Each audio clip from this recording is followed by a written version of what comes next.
So just for completeness sake, I thought I'd also just show you, if you do happen to get the Photo-etch bending tool, which you don't need, as I demonstrate later, you can certainly use a pair of pliers, but it can make your life easier, especially if you're doing a fair bit of photo etching, no doubt about that. So I'm going to just demo the 5-inch version of this, which looks like that. And it is made of stainless steel. You get it actually as it's its own photo etch piece, but it's stainless steel, so it's very, very hard and brittle metal. So one of the things that you absolutely need, you cannot really use your razor blade on this. That would literally take a day. I don't even know if you ever would get through these, even though they're very small. It's very hard. So you'll definitely want.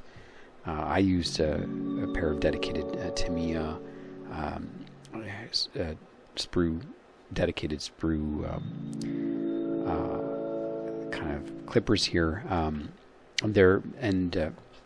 They cut through these no problem at all. So with this tool, you're literally just cutting out the same way that cutting out the 3 pieces that it comes in very much the same way that you do any other sprue tree, and so it's kind of funny. You get 3 pieces, and what they get you to do with the 3 pieces is that you build it with, you put the 2 together, and it's really important. I just thought maybe just show you in case you're doing it, just so you can maybe a little easier to figure it out, because they're instructions. I mean, they're fine, and maybe you can figure it out, but just to have a demo.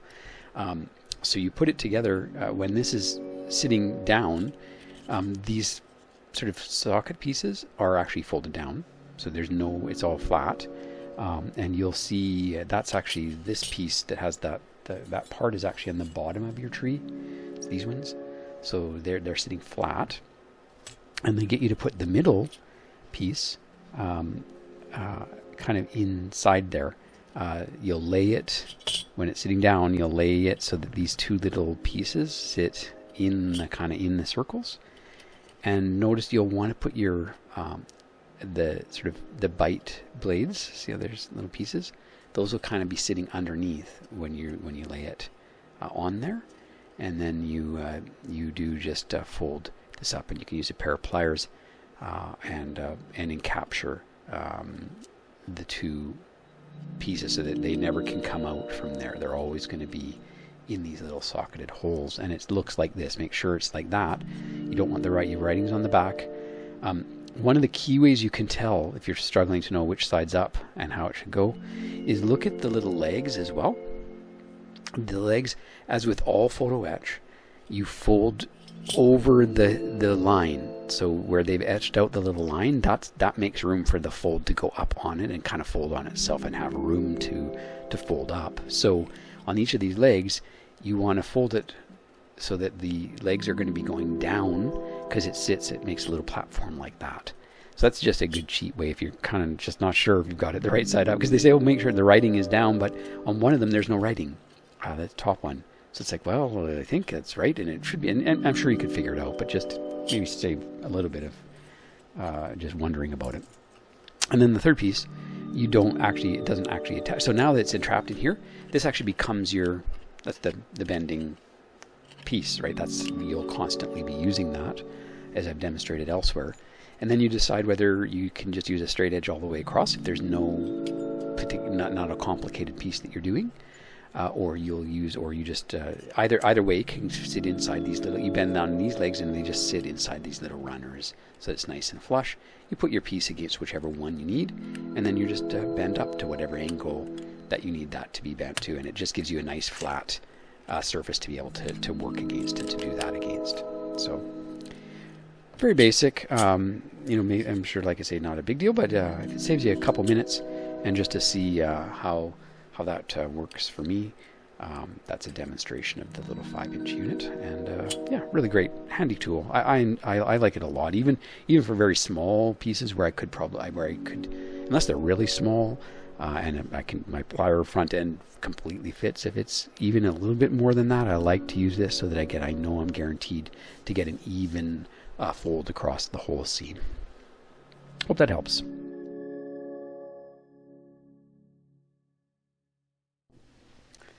Hey guys, just doing a bit of photo etch work. As you know, there I'm doing the full-sized door rather than the sort of mini-sized that they've got connecting the cockpit to the main hallway. So I just thought I'd just show you how that works in case you've not seen that. So I just have a little full photo etch machine. I've done already the 3 edges, and so then I'm just going to fold out the last one. So in this case, big thing is to always fold up, have the line up. So in this case, that's my line up here on that last one. And in this case, that's perfectly fits this size. Hopefully, you can find one that's going to properly fit the piece that you're folding. In this case, that's a pretty good match here. If it's a folder size, when I did the full edges, when I started, I would just do the full edge on this side. But now that we're doing little parts, we have to find the best fit here. So in this case, that would be this guy. And so again, we're going to just slide that under our little gate here and get it set up like that. And so then it's really just a matter now of getting it so that get our full piece in here, kind of lock it into place there, and then really importantly just kind of hold this in place and on our fold line. And so then we're just going to kind of bend that up like that and go to a 90 so I can see it there. Yeah, just like that. So then you kind of just take that piece off, and so now you can see we've got nice 90s on all that. So pretty handy little tool. You can do it by hand, but I mean, obviously using the tool it's just a way to kind of get really fine straight edges. Kind of really awesome for this kind of work.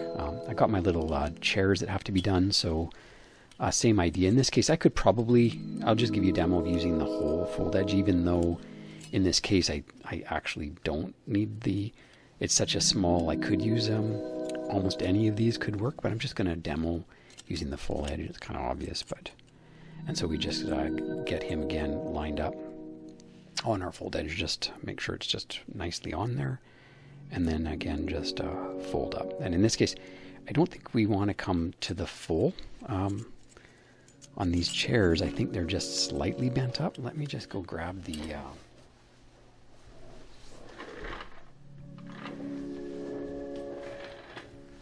yeah, so you can see this is the little piece that the chair is going to be sitting on. So it is at an angle here. So yeah, I kind of pretty much nailed that angle of the chair. You can see it there. Which I'm not sure if you can see it there. Do this over here. You can see the little part there where the little... Sorry, my hair is here. The chair is going to sit on there like that, and we're going to CA glue that onto there, and then this is the part that's actually mounted onto our the firewall on the back of the